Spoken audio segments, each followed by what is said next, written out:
ಮಾತಾಡ್ರಿ, ಇಲ್ಲ ನನ್ ಜೊತೆ ಮಾತಾಡ್ರಿ. ಇವ ಔಷಧಗಳಿಲ್ಲ ನಿಮ್ಮ ಆಸ್ಪತ್ರೆಯಲ್ಲಿ. ಸರ್ಕಾರಿ ಆಸ್ಪತ್ರೆ ಬಡವರು ಎಲ್ಲಿ ಹೋಗ್ಬೇಕು? ಮತ್ತೆ ಇದು ಏನ್ ಆಸ್ಪತ್ರೆ? ಇದು ಸರ್ಕಾರಿ ಆಸ್ಪತ್ರೆ ತಾನೆ? ಮತ್ತೆ ಎಲ್ಲಾರು ಇಲ್ಲೇ ತಗೋಬೇಕಾನೆ. ಈ ಮಾಮೂಲಾಗಿರ್ತಕ್ಕಂಥದ್ದು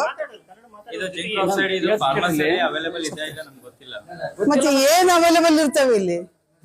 ನೀವು ಸಂಬಂಧ ಇಲ್ಲ ಅಂತ ಮಾತಾಡಂಗಿಲ್ಲ, ಸಂಬಂಧಪಟ್ಟಂತವ್ರಿದ್ದ ಅದಕ್ಕೆ ಮಾತಾಡ್ತಿದ್ದೀನಿ. ಯಾರಿದ್ರು ನಿನ್ನೆ ಡ್ಯೂಟಿಯಲ್ಲಿ? ಇಲ್ಲಿ ಯಾರಿದ್ರಪ್ಪ? 26 ತೆಗಿರೋದ್ರ ಅಲ್ಲಿ ಅರ್ಜೆಂಟ್ ತೆಗಿರಿ. 26ನೇ ತಾರೀಕಿಗೆ ಯಾರಿದ್ರೆ ಗೊತ್ತಾಗ್ತದ? ಬ್ಲಡ್ ಬೆಳ್ತಾ ಇದೆ. ಇಲ್ಲ ಐತಲ್ಲ. ಫಸ್ಟ್ ಬಂದಾಗ ಯಾರು ಇದ್ದಿಲ್ಲ ಮೇಡಮ್. ಒಟ್ಟ ಯಾರು ಡ್ಯೂಟಿ ಡಾಕ್ಟ್ರು? ಯಾರು? ಮಂಜುನಾಥ್ ಡಾಕ್ಟರ್ ಅಂತ. ಎಲ್ಲದಾರ ಅವ್ರು ಕರೀರಿ. ಗೌರ್ಮೆಂಟ್ ಹಾಸ್ಪಿಟಲ್ ಅಲ್ಲಿ ಎಲ್ಲ ಅವೈಲೇಬಲ್ ಇದಾವಂತ ಹೇಳ್ತಾರೆ. ಯಾವ ಔಷಧಿಗಳು ಅವೈಲೇಬಲ್ ಇಲ್ಲ. ಸೀರಿಯಸ್ ಆಗಿ ಬಂದಿರತಕ್ಕಂತ ಬಡ ರೋಗಿಗಳ ಪರಿಸ್ಥಿತಿ ದಯನೀಯವಾಗಿ ಹೋಗ್ಬಿಟ್ಟೆ. ಕೇಳಿ ಕೇಳಿ ಸಾಕಾಗೋಗ್ಬಿಟ್ಟು ಇವತ್ತ ಇವ್ರು ಇಲ್ಲೇ ವಿಡಿಯೋ ಮಾಡಿದ್ದನ್ನ ನೋಡ್ಬಿಟ್ಟು ನಾನು ಇವತ್ತು ಇಲ್ಲಿ ಹಾಸ್ಪಿಟ್ಲಿಗೆ ಬಂದಿರ್ತಕ್ಕಂಥದ್ದು. 40,000 50,000 ಕೊಟ್ಟು ದುಡ್ಡು ಕೊಟ್ಟು ಪ್ರೈವೇಟ್ ಹಾಸ್ಪಿಟಲ್ ಹೋಗಿತ್ತಂದ್ರೆ ಗೌರ್ಮೆಂಟ್ ಹಾಸ್ಪಿಟಲ್ ಹಾಕಿರ್ಬೇಕು. ಇಲ್ಲಿ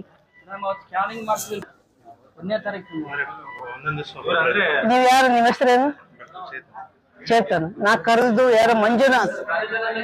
ಎಲ್ಲಿದಾರ ಅವ್ರು? ಎಲ್ಲಿದಾರ?